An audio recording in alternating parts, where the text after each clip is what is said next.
উলুবেড়িয়ায় সেখানে লোকসভা কেন্দ্রে উপনির্বাচনকে ঘিরে কিন্তু উত্তেজনা ছড়িয়েছে এবং সেখানে বিক্ষিপ্তভাবে অশান্তি। গঙ্গারামপুরে বিজেপি অফিস ভাঙচুর চালানোর অভিযোগ, বিজেপির অভিযোগ শাসক দলের বিরুদ্ধে, যদিও অভিযোগ অস্বীকার করেছে তৃণমূল। পাশাপাশি সেখানে কিন্তু ভিভিপ্যাট ও ইভিএম খারাপ হওয়ায় উলুবেড়িয়া লোকসভা কেন্দ্রের বেশ কয়েকটি এলাকায় নির্বাচন ব্যাহত হয়েছে।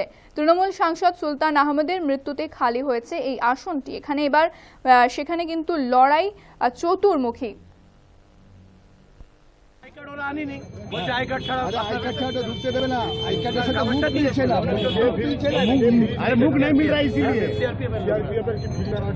नहीं तो हमने तो लड़ाई कर बोलना चल जाइए कोई बात नहीं होगा, चले भीड़ हटाइए यहाँ से ना ना ना ঢুকতে পারে না কি কারণে? এবার বিজেপি তো আমাদের ঢুকতে দেয়নি, আমাকে নিজে ঢুকতে দেয়নি। আমি গেলাম ছাড়তে চা নিয়ে,